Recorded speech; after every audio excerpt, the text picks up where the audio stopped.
for women that are listening to this, where do you start to find that confidence? Because I think because we tend to couple sex with love, and I think a lot of that's with how we were raised.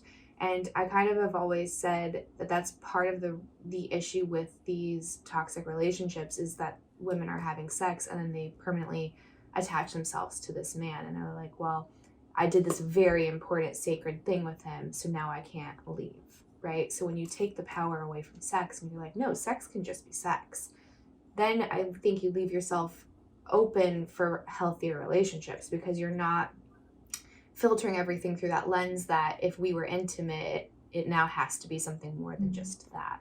So you can actually see the relationship for what it actually is rather than being like guilted or shamed into staying. So when it comes to finding that confidence, I know when I started to be more honest with what I wanted in a relationship and start to explore that open relationship with my now husband, but we were just engaged at the time, it was really scary because you're like, well, what happens if he likes her more? So it took a lot of like inner work for me and a lot of meditation, a lot of journaling, a lot of just quiet time and really like digging deep into like where my fears were coming from. So can you share maybe like your process with finding that with yourself, or maybe some advice for a woman that's teetering on that idea but hasn't quite had the bravery to be honest with herself yet? Yeah. I mean, I feel very similarly to you. I mean, it is a process. And I also want to preface by saying that it's not necessarily good. Like, there's a lot of things in life that if we had perfect space and maturity and self knowledge, that we would be good at doing. Like, for example, I have phobias around some things, like very loud noises or needles.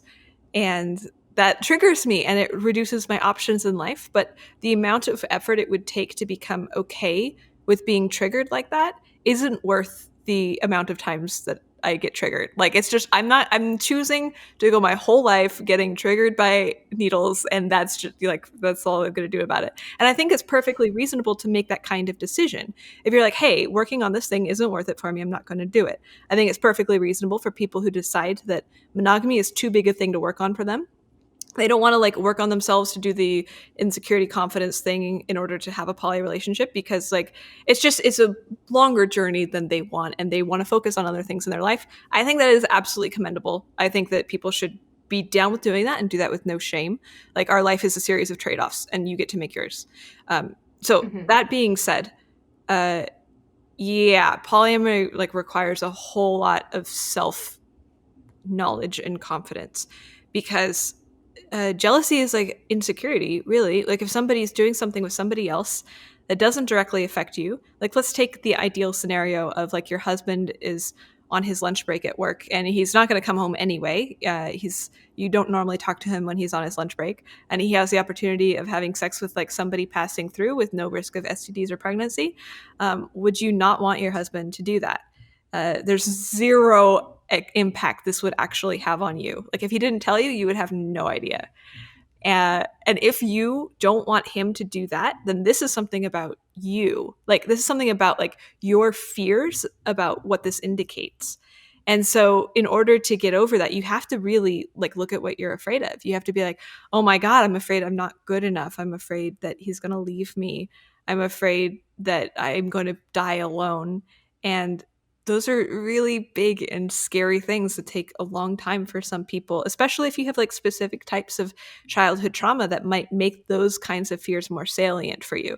Like, in some ways I am kind of lucky. I'm sort of naturally poly in that like the problems that I have in my life tend to not be triggered by polyamory. They tend to be sort of other kinds of things that are triggered. So it's relatively easier for me to be poly.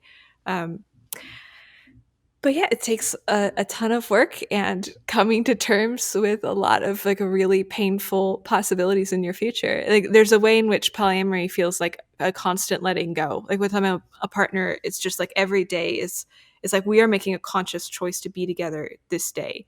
Like, I might lose you at any point because our lives might change, and Mm-hmm. I want that to be okay. And like, sort of that makes things more vivid, and it makes me feel like much greater appreciation and love for the person who happens to be with me right now. Mm-hmm.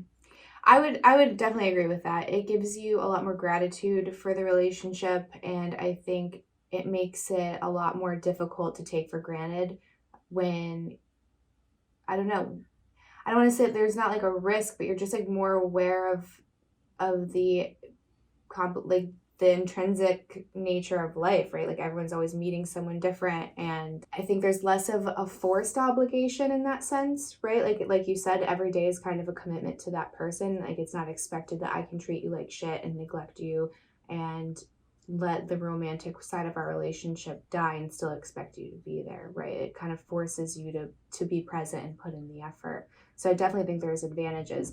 And I think there's advantages to monogamy as well. I just think that we're not consciously making those decisions. So I'd say like the big takeaway from this segment would be to just like consciously craft your relationship and not just fall into it. Yeah, absolutely. Mm-hmm.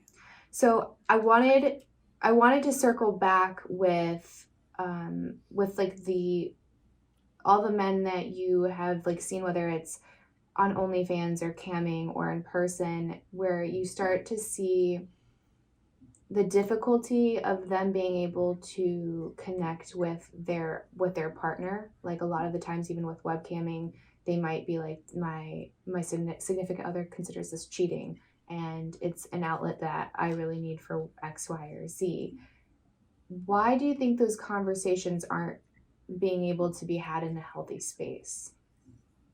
You mean with their partners? I mean, usually the partners are pretty Right. unaccepting. Mm-hmm. Usually their partners view it as some sort of Mm-hmm. betrayal, or it like comes out of an incompatibility they have. Like maybe, like I mentioned earlier, like maybe their partner has a lower sex drive and they want more sex, and they don't want to pressure the woman into having more sex because there's like very strong social messaging that that is not okay. And so they feel a little bit trapped, and this is one way to get out of it without having to pressure their partner. um, yeah, I don't know. What would I mean? You also have done camming. Like, do you have a sense on exactly like Mm-hmm. why they're saying this to you and not to their partners?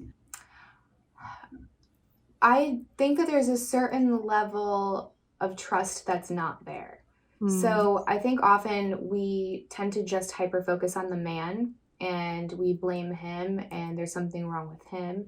And we don't look, there's two people in a relationship. So it takes two people to keep it healthy, it takes two people to make it fall apart. So the way that I look at trust, and this is just through like experience and like going through my own personal struggles in my relationship, is I used to have a pretty bad temper, to the point where if like my partner had done something wrong, it was almost worse to be honest with me because I didn't allow him that space to be honest. So he didn't trust me. He didn't Hmm. trust that I would be able to act in a civilized manner, in a compassionate manner, and like allow him that grace to be human, because we all make mistakes. So when we worked through that and he kind of led me to this realization, trust gets broken on both ends, right? So usually when someone cheats or there's some kind of deceit, 'cause I don't consider watching porn cheating. I think that is something people really need to figure out, because there's not even a live person there, right? It's just content that they're consuming. So let's say that that's a deception on one part and that partner is breaking the trust by watching the content. I would I would also put my, my pole in the sand and say that the wife or the girlfriend is also like breaking down that barrier of trust by not allowing the space for him to come and say, I slipped up. We had an agreement that I don't do this behavior, and I'm sorry. I'm going to do my best to find a healthy way to exercise my needs within the parameter of our agreed upon relationship, right? So the trust isn't there on that other side as well. So I think we have to, it's not saying that you can be in an abusive relationship, or you can be in a relationship with someone who's maybe got antisocial behaviors where they're constantly betraying you and constantly cheating on you. Like, that's very different. But I'm saying we have to allow the grace, and we have to have the trust on both sides. So you have to have that space available for them to come to you and know that you're going to be loving and compassionate and try to fix it together. I think that's a lot of the fear, is they're like, if I come to her and I genuinely, maybe like, I don't want to do this slip up again,